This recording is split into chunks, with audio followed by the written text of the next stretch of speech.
Umagat po ako ng nyug. Oh, tingnan nyo, oh. Grabe, ganun na yung buto niya, kapone. Sobrang nipis na ni nanay. Pati yung dito mo, oh.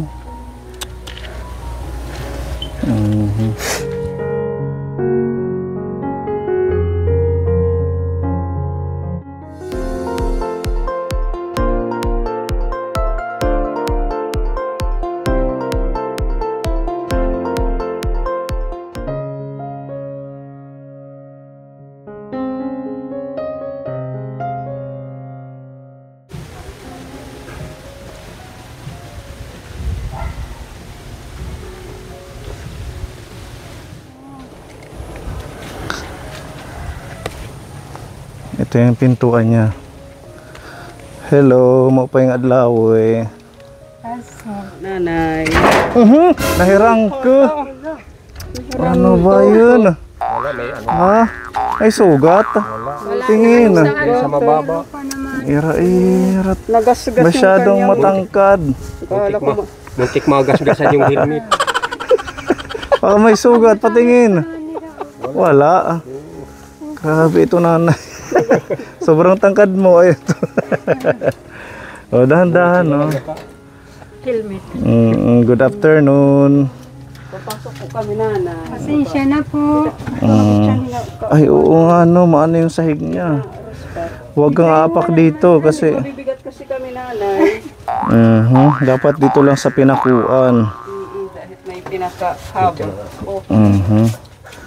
Kamusta, nanay? Anong pangalan niyo? Narcisa Andor Bajula po. Narcisa. Opo. Mag-isa lang kayo dito. Opo. Ako lang po dito mag-isa. Yung asawa mo, Wala na po. Wala na po kami. may anak kayo. Opo. Ilan yung anak niyo? Siyam. Siyam yung anak niyo. Opo. Wala kang kasama dito? Wala. Sa siyam na yun, walang Wala. sumasama dito kay nanay. Ako lang po. So yung asawa mo, nag-asawa? Opo. Matagal nang hiwalay? Opo. Mga ilang taon na? 12. Ha? 12 years. Matagal na, no? Opo. Bali yung siyam na anak mo, isa lang yung tatay. Eh hindi po. Dalawa po. May nag-asawa Bali, ka ulit. lima yung ano, isa. Yung dito sa Kampisaw. Yung pinakasalan ko. So 5 yung pangalawang asawa. Yung nauna 4. Oo. Ay, hindi. 5 dito, yung nauna. 5 yung nauna. Oo. Tapos yung 4 pangalawa? naman doon sa Minaano. So naghiwalay din kayo ng Opo. pangalawa mong asawa. Opo. Bakit naghiwalay?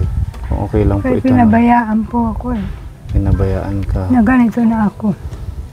Ang payat mo, nanay Narcisa. Kaya wala akong makain. Wala man, wala man sumusuporta sa akin ng pagkain. Kaya ako man lang mag-isa.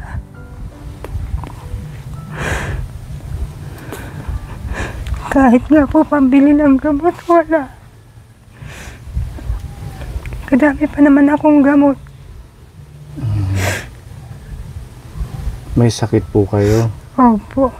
Anong sakit ni nanay May Narcisa? sakit po ako sa atay. May sakit pa po ako sa puso.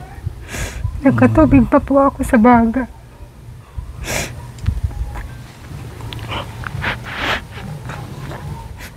Isa lang talaga ako dito.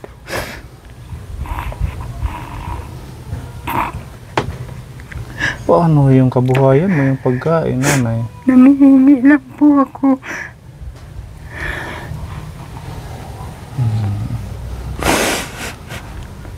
Kahit po pambili ng tubig, wala. Ilan taon ka na, nanay Narcisa? 43 po. Bata mo pa, no? Tapos siyam yung anak. Parang matanda na ito. Yung panganay mo, ilang taon na ngayon? 26. Nag-asawa ka. 18. Oo. Dahil may sakit na ako, pinabayaan na ako. Samantala, dati akong tumutulong sa kanila.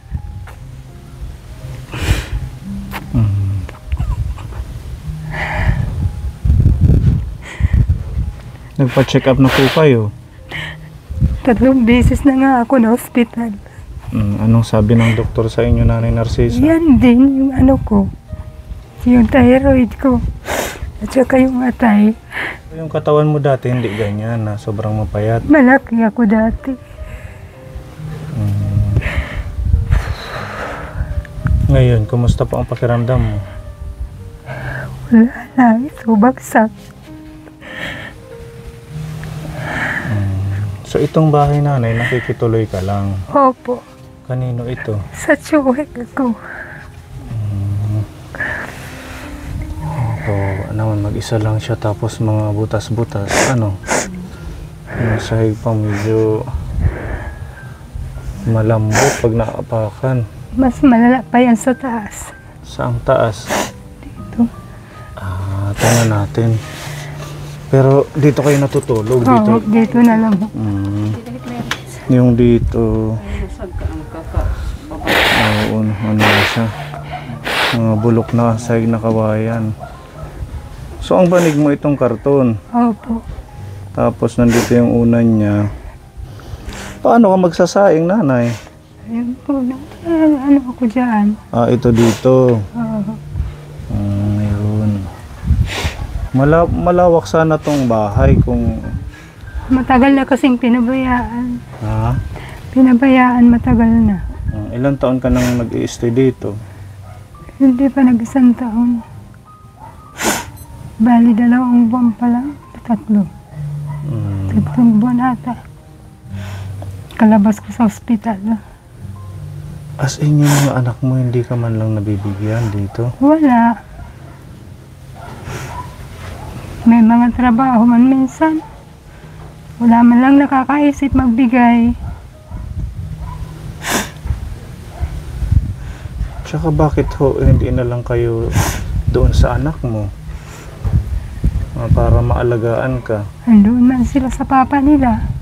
Nandun sa tatay. Oo. Kahit na, no, yung maalagaan man lang siya, mapasama sa, syempre, wala ka namang ibang pagkukunan ng pagkain dahil sa sitwasyon mo, may sakit ka. Yung mabigyan ka man lang nila ng pagkain or maabutan. Andyan man lang yan sa malapit, kaso wala man nakakaisip magbigay. Baka pinagdidirihan na ako. Hindi naman siguro nakakahawa yung sakit nyo, Nanay. Hindi man ata, kahit nga yung doktor, hindi man nagwagwantis pag nakahawak sa akin. At saka napansin ko, yung mata mo, Nanay, madilaw. Oo, nagdidilaw talaga siya. Sige nga, Nanay, tingnan nyo. Dilaw talaga siya. Tapos yung buhok mo parang nauubos. Oo, nauubos yung buhok ko. Matagal, nagkakadalagas eh. Mahaba man yung buhok ko dati. Bagong tubo to. Bagong tubo na yan. Oo. Pero dati, maganda ang buhok. Opo. Dahil siguro sa gamot or Ewan ko po. wala Siguro kang sa iniinom gamot. ngayon? Wala namang wala na. Puro basiyo na yung gamot ko eh. Ano yung gamot mo? Marami yun. Pwedeng makita. Yung sa garapa pa po. Nasa garapa pa daw. Ito po. Basiyo na to eh. Ito na lang po yung naiinom ko, yung may mga ano. Ito ay ferrosulfate para sa dugo ito. Opo. Tapos ito, iniinom mo pa to. Opo. Digoxin. Parang kay ano to? Kay Gian. Digoxin. Oo, sa puso. May sakit kayo sa puso. Ano? Opo. Ano ang, nung last na check up, ano po ang sabi sa kalagayan mo sa puso nyo? Lumalala daw. Sabi lumalala yung kalagayan ng puso ko dahil nga po dito sa thyroid ko. Malaki na din ito, Nanay, Opo. no? Pero medyo lumiliit na to kasi nga nakakainom na ako ng gamot noon. Kaso nga, naubos eh. Tingnan nyo si Nanay Capone, ang nipis. Malaki to dati. Yan, Malaki ko to. Mas malaki ako dyan oh. kay Mami Lee. Oo. At saka madilaw, medyo madilaw si Nanay. Ano, yung kanyang balat. Naninilaw talaga ako. Dahil siguro din Tapos sa humihingal ako kahit malapit lang nilalakaran ko. humihingal ka. Oh, Ngayon, kumain ka na, nanay. opo. Saan ka nakakuha ng pagkain? Diyan po sa pinsan ko, binigyan ako ng bigas. Ayan pa nga ni. Mm. May ilaw ka dito, nanay. Opo. Binigyan ako nila ng ilaw sa pinsan ko din dyan. Ito yung kapitbahay. Opo. Kakaawa naman ang kalagayan ninyo. Tapos mag-isa may sakit pa. Wala na naawa sa akin. Ito naman po ay folic acid. Marami pa po yan yung mga resita ko nandoon lang po sa hindang eh. Wala dito yung mga medical record mo? Wala. nanay? Nandoon pa po sa hindang. So ngayon, ano yung pinagkakaabalahan mo habang nandito ka? Dito lang, naglilinis. Eh, dito naglilinis-linis lang po. Nakakapagtanim ka pa? Opo. Kapag napapagod, nagpapahinga. Grabe ang payat ni nanay. Tsaka yung mukha niya ganun na oh. Lubog na lubog na. Ano po ang mensahe mo sa mga anak mo? Baka sakaling mapanood nila ito. Nakita yung kalagayan mo. Siguro yung iba hindi ka napupuntahan. Hindi nila alam na ganito ka nakapayat. Alam nila lahat. Alam nila. Opo. Ano po ang mensahe mo sa kanila? Wala na. Hayaan ko na lang yan. Total nakalimutan naman nila ako. So yung sakit nyo, nanay, sa puso tapos sa baga. Opo. May pupok sa atay. Tapos sa Sa atay po. atay din meron. Opo. May ano ka pa, May thyroid. thyroid pa po. Kaya nga po ang dami-dami ng gamot ko. Kaso nga lang wala akong pambili. Hindi ka nakakahingi dito sa ating Wala na. city pharmacy. Hindi na po pinapabago eh. Wala akong pampacheck up. Kailangan nyo ng pampacheck up. Ewan ko kung anong naging dahilan nito kung bakit ako nagkaganito. Hindi ka ho nagiinom dati o nagsisigarilyo? Wala. Wala man akong sigarilyo, hindi man ako may inom. At saka yung boses nyo parang ano na yun, hinihila. Parang nasa loob. Oo. Hindi din yung ganyan dati. Hindi.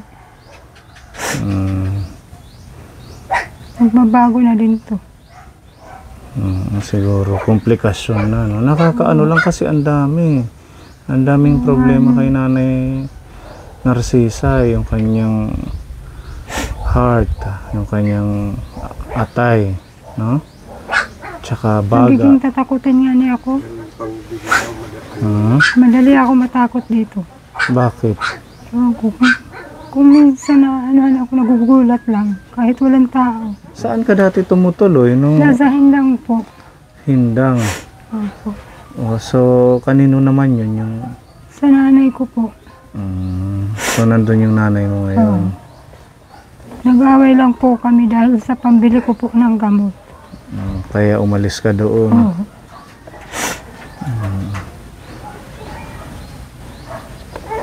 Yung pagkain, paano kung hindi ka makakapanlimos? Wala. Kung minsan, isang beses lang ako nakakakain sa isang araw. Wala na. Dito na lang.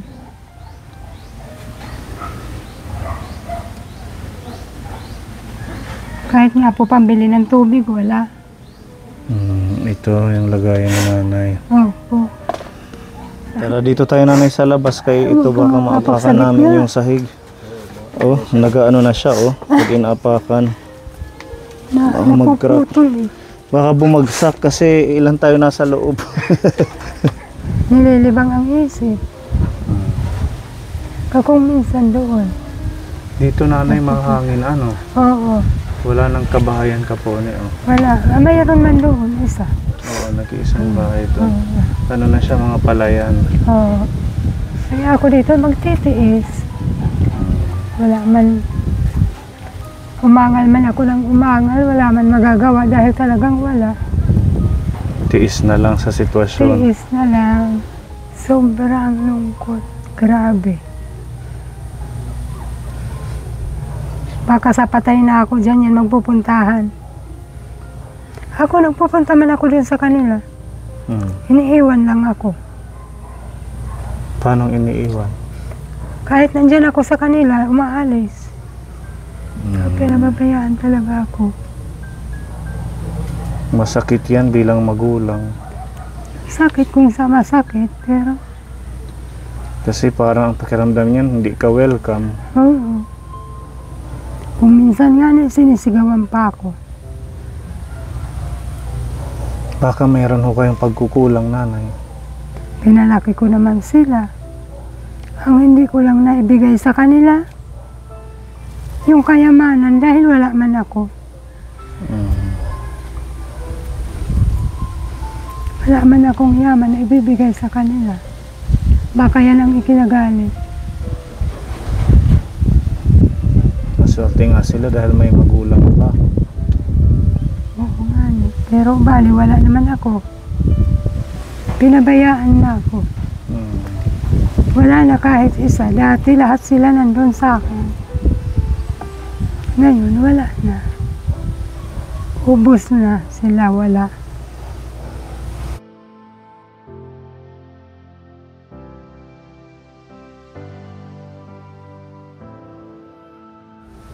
Hindi man ako pwede magtrabaho Kung na may walang, sahod dahil pagurin man ako. kung walang magbigay, wala kang pagkain. Wala. Ano? Walang wala talaga. Minsan nagiinit na lang ako ng tubig, nagpapakulo. Yan ang iniinom ko. Mainitan lang yung dyan ko. Pero itong bahay libre, nanay, na pinapagamit sa inyo, Opo. Sa tsuhin ko man to. nasa tiyuhin mo. Opo. Kaya dito lang ako pinatira kasi nga may sakit man din sila dalawa. Mag-iingat ka dito kasi masyadong ano na yung bahay, tapos butas-butas. Oo, mani. Wala kang, kumbaga walang dikit na bahay na mag-aano Yan sa'yo. lang. Kung minsan pag lumalabas ako dun sa kalsada, may nagbibigay sa akin 10 piso. Minsan binibigyan ako ng 20. Tinatago ko na lang pambili ng bigas. Kung minsan Doon ka pambili ng tubig. nagkakapera. Opo. Kung minsan kaninang umaga silang nabigay dyan, binigyan ako ng bigas. Nahihiya naman ako magpunta doon sa tsuhin ko. Manghingi na lang lagi. Kaya nakakahiya. Maganda po sana kung makita natin yung medical record mo. Kung makukuha mo pa para ano natin, magpa-check up ka ulit. Pwede ko man yun makuha sa bukas na. Oo, kukunin mo ano. Kaso wala akong pamasahe. Bibigyan ka namin ng pamasahe. Para pag sa susunod na balik namin, magpapa-check up ka ulit. Para malaman natin yung kung ano talaga yung sakit mo. Kasi kabata mo pa, 43, no? Oo. Tapos sobrang nipis ng katawan mo. Yung buto mo halos nakaano na dito sa mukha mo na. Oo. Halos lumabas. Wala na. Oh. Kahit nga yung yung voter's ID ko, ibang-ibang mukha ko. Talagang ibang-iba. Kaya nga sabi ko, malaki na yung pinagbago sa katawan ko. Talagang malaki. Pati buhok ko, wala na. Ewan ko na lang kung ano mangyayari sa katawan kong ito. Hindi mo naman inabuso yung katawan mo, ano? Hindi man. Tsaka huwag kayong mawawala ng pag-asa. Malay natin. Hindi ka ako patuloy ako aasa. Wala man lang yan sa himala. Baka man lang maawa ang Diyos. Mabigyan ka ng panibagong pag-asa. Tsaka mapagamot ka. Sana nga. Mag-pray ka lang, Nanay Narcisa. Patuloy ako nagdadasal. Kahit wala pa akong sakit noon. Patuloy ako nagdadasal. para sa mga anak ko, para sa akin. Pero ito pa din, dinapuan pa din ang sakit. Basta sila nakakain na, may pagkain sila, ako wala, okay na lang yan. Wala man tayo magagawa. Ay, Diyos ko, nakakalungkot naman na may mga anak na ganon. Ano? Marami. Kahit mga kapatid ko, nasa Maynila lahat may trabaho. Wala nagbibigay. Hindi pala ano nanay, no? Hindi assurance na madami kang anak na pagtanda mo, Oo. aalagaan ka. Nakala natin madaming anak, hindi ka Maraming mawawalan ng, tutulong. oo, maraming magbibigay ng tulong pag ikaw naman ang mga ilangan or tumanda. Ano, wala man. Parehas din sa wala. Pinababayaan ako. Kita yan ngayon. Kahit isa wala pang nagpunta. Hindi man sasabihin, walang pamasahe. May mga pamasahe man yun. Kayaan mo nanay, no? Pagdasal mo na lang. Tsaka focus ka na lang sa sarili mo. Total, ganyan na yung sitwasyon mo na talagang hindi ka Talagang napupuntahan dito ng mga mahal mo sa buhay. Mag-ano na lang kung ano yung nandyan, magpasalamat. Oo. Tsaka mag-ampo, magdasal lang. Oo. Mm. Nagdasal talaga ako, nagdasal. Hindi man ako nagsasawa niyan. Mm. Malay natin. Dinggin ng ating Diyos yung mga dasal. Nakakapaglakad ka pa. Minsan nahihirapan lang ako tumayo. Mm. Okay lang yan. Okay lang yan, ganun ang ating buhay. Tsaka Wala ganun ang nagagawa. realidad. Mag ano ka lang, maging matatag ka lang at saka manalig ka lang sa ating Diyos. Malay natin dumating yung time na mabago ang ihip ng hangin. Oo. Ikaw naman ay mabago yung isip nila na lingapin ka, alagaan ka. Pagprinala. Mm. Bukan. Palagi ko kahit ginagawa. Nakitaan niyo pa ako dati, wala na talaga to. Sobrang As kaya. in, putot balat na talaga. Nagaganyan ko yan dito. Dire-diretso yan. Buti natitiis mong kumain ng isang beses lang sa isang araw. Natitiis ko na lang, kaya wala man iba. Pag wala Wala talaga. man akong magagawa. Di man ako pwede maglibot-libot dyan. Kaya di ko man kaya maglakad. Ng malayo. Kailangan ko lang magkaroon ng tao na makakatulong sa akin. Kaya pagamot man lang ako. Naging magandang kalusugan mo para makabalik ka sa pagtatrabaho. Ano? Oo. Di bali ng mag-isa ka lang, basta maging malusog ka lang. Okay lang sa akin mag-isa basta okay yung katawan ko. Kahit makalimutan ako ng pamilya ko. Ginagawa na nga. Kukunin mo yung medical record mo, titingnan namin. Pagbalik namin dito, ipapacheck up ka namin dyan sa Borongan Doctors, ano, para malaman kung ano yung sakit mo talaga, kung ano na yung kondisyon nitong mga ano niya, sakit sa heart, sakit sa baga, sa atay, tapos ito. Magpapacheck up tayo pagbalik namin dito. Sa ngayon, para meron kang pambili ng pagkain, pambili ng bigas, tsaka prutas, kailangan mong kumain ng masustansya, nanay. Ito meron pong pinapaabot na pagmamahal si Tita Donna, 2,000 pesos. Thank you po. Maraming pong salamat. Kakabili po ako ng gamot. Ayun lang po ako ng gamot ng ganito.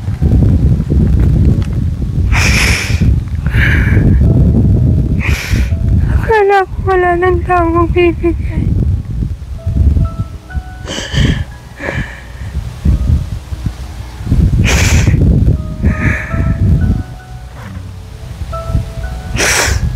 Maraming salamat po.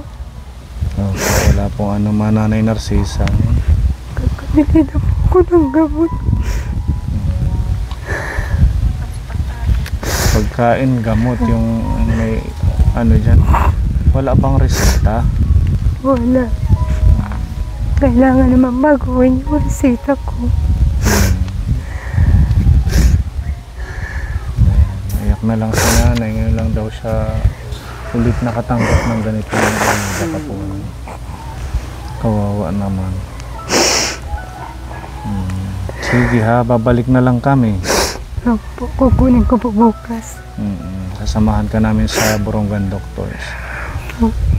Umangat po ako ng nyug. Oh, tingnan nyo oh. Grabe, ganun na yung buto niya kapone. Sobrang nipis na ni nanay. Maraming pong salamat sa nagbigay po ng pera. Kakabili na po ako ng gamot. Tsaka pagkain po. Okay. Ngayon lang po ako nakatanggap ng ganito.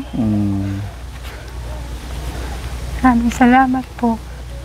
Wala pong ano man, Nanay Narcisa, basta magpalakas ka lang, babalikan ka namin. Itong week na to, ang dami nating nalilingap na may mga problema yung sa sakit sa puso, iba't ibang mga may karamdaman, pero patuloy silang lumalaban. Ang kwento ni Nanay Narcisa, kwento ng buhay niya, hindi siya kakaiba. Halos pare-parehas na may mga anak tapos napapabayaan.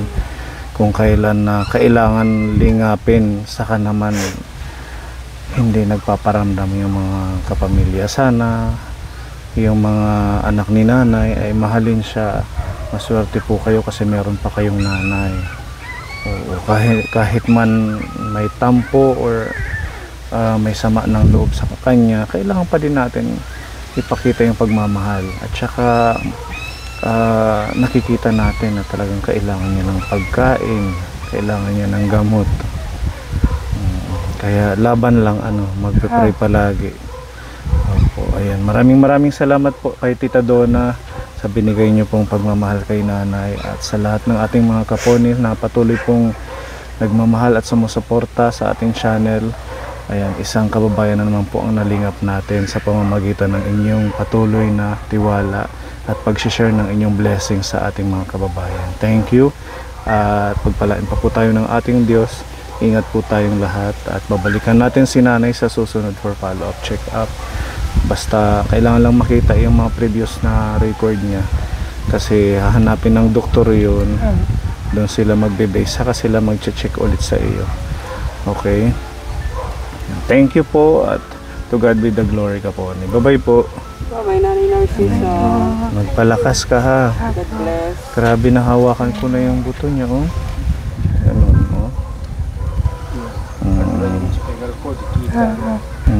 Sige ha nanay. Salamat tayo.